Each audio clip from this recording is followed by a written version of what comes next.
अस्सलाम वालेकुम my YouTube family, कैसे हैं आप सब लोग। अल्लाह का लाख लाख शुक्र है कि जिसने हमें बहुत सारी नेमतें दी हैं। इनमें ज़िंदगी सबसे बड़ी नेमत है और हम इस मुबारक महीने ज़िलहज में दाखिल हुए।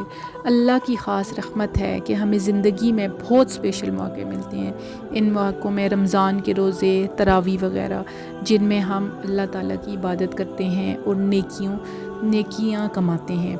नेकी के इस मौसम के बाद ज़िलहज का ये अशरा बहुत कीमती अशरा है। बहुत सारे अल्लाह के नेक बंदे जिन्होंने इस अशरे के आने का इंतज़ार किया, अल्लाह की तरफ से ये अशरा हमें मिला। ये बहुत बाबरकत अशरा है। आप सल्लल्लाहु अलैहि वसल्लम ने फरमाया, अरफा के अलावा कोई दिन ऐसा नहीं जिसमें अल्लाह ताला कसरत से बंदों को आग से आज़ाद करे। रसूल सल्लल्लाहु अलैहि वसल्लम ने फरमाया, दुनिया के सारे अय्याम के मुकाबले में ये 10 अय्याम अशरा ज़िलहज सबसे ज़्यादा अफजल है। इन 10 दिनों में योम अरफा है। इस दिन खूब इबादत करनी चाहिए। फिर इसके बाद इन्हीं 10 दिनों में कुर्बानी का दिन है, 10 ज़िलहज। ये दिन अल्लाह ताला के नज़दीक सबसे ज़्यादा बावकार और अज़मत वाला दिन है। अपनी सारी तवज्जो इन दिनों में अल्लाह ताला की तरफ करनी चाहिए और अरफा के दिन रोज़ा रखना चाहिए। इन दिनों में अल्लाह को ज़्यादा से ज़्यादा याद रखें, ज़िक्र करें अल्लाह ताला का और नवाफ़िल अदा करें।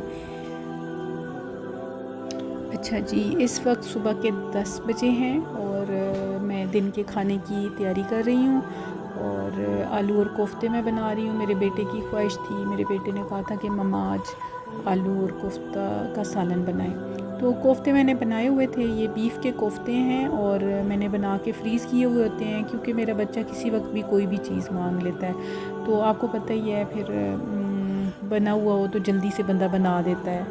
और इसके अलावा जो है मैंने शामी कबाब और चपली कबाब, फ्रोज़न पराठे, ये सारी चीज़ें, समोसे वगैरह, ये सब चीज़ें मैं फ्रीज़ करके रखती हूँ। किसी वक्त भी ज़रूरत पड़ सकती है इनकी।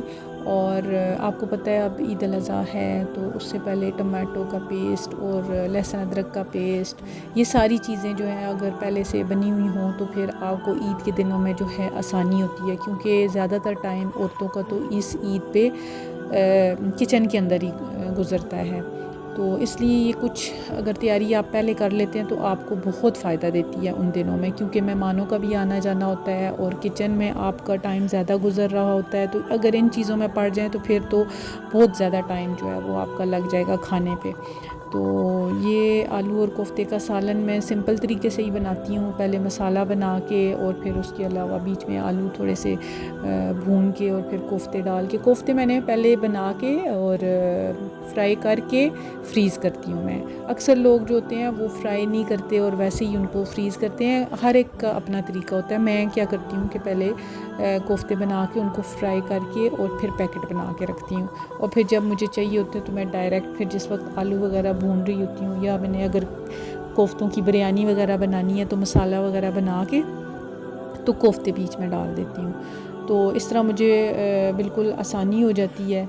और इसके अलावा जो है ईद की तैयारियों में मैं अपने घर की सफाई सुथराई है, ये तो ज़ाहिर है सारे लोग ही करते हैं।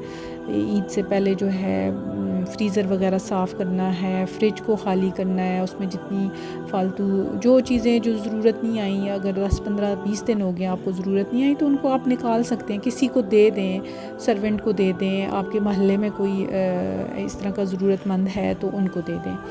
और अब मैं खाना वगैरह बनाने के बाद जो है आ गई थी सफ़ायर में, और सफ़ायर में मैंने अपने लिए सूट देखना था ईद के लिए।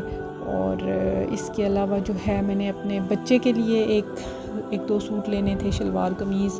तो हम लोग इधर बच्चा पार्टी में आ गए थे और मैंने अपने बच्चे की शॉपिंग बच्चा पार्टी से की थी।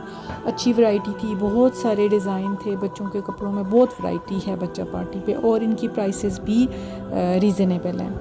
और बस उसके बाद फिर मैंने अपने बच्चे की शॉपिंग की, अपने लिए सफ़ायर से सूट लिया और एक दो स्टिच ले लिए और एक का जो है मैंने अनस्टिच लिया। और फिर उसके बाद हम लोग घर वापस आ गए और फिर आके हमने खाना वगैरह खाया। खाना खाने के बाद अभी मैं अपना सूट जो है वो आपको दिखा रही हूँ कि ये मैंने सफ़ायर से सूट लिया था और ये इसके ऊपर धागे की एम्ब्रॉयडरी हुई है और बिल्कुल सॉफ्ट सा कपड़ा है, कॉटन लोन में है और बहुत अच्छा कपड़ा है इनका। बाजुओं के ऊपर भी एम्ब्रॉयडरी है, डिज़ाइन बना हुआ है और इसके साथ जो है ट्राउज़र जो है वो बिल्कुल सादा है और ये पैचेस हैं जो कि साइडों पे लगेंगे और दामन वगैरह पे लगेंगे। फिर एक और मैंने सूट लिया है जो कि अनस्टिच के अलावा एक और स्टिच सूट लिया है। ये जो स्टिच सूट है ये पोश का है और ये भी सॉफ्ट सी लोन है और लॉन्ग शर्ट बनी हुई है, स्ट्रेट शर्ट है और बाजू वगैरह पे लेस वगैरह का डिज़ाइन बना हुआ है और नीट स्टिचिंग थी और लोन भी बहुत अच्छी थी, तो मुझे अच्छा लगा, मैंने ले लिया। और इसके साथ जो है वो ट्राउज़र है, ट्राउज़र के पैंचों के ऊपर भी डिज़ाइन बना हुआ है, लेस वगैरह लगी हुई है और ये 2 पीस था, ट्राउज़र और शर्ट थी और दुपट्टा नहीं था इसके साथ। तो ये बहुत रीज़नेबल प्राइस पे मुझे जो है वो मिल गया था, तो मैंने ले लिया। पोश से, पोश के कपड़े भी अक्सर मैं पहनती रहती हूँ, बहुत अच्छे इनके कपड़े होते हैं। जी, ये पर्स है एल्डो का, मेरे हस्बैंड फ़ॉरेन से लेके आए हैं और मैं अक्सर एल्डो के पर्स वगैरह यूज़ करती हूँ। बहुत अच्छे होते हैं इनके पर्स, इतना ज़्यादा चलते हैं, बिल्कुल ख़राब नहीं होते। हालांकि मैं इतना ज़्यादा यूज़ करती हूँ पर्स वगैरह, लेकिन कभी भी कोई इस तरह की कंप्लेन नहीं हुई कि ज़िप वगैरह ख़राब नहीं होती इनकी और ना ही कोई इनके स्टेप्स वगैरह ख़राब होते। ये आपको नज़र आ रही है गाय, ये हमारी कुर्बानी का जानवर है।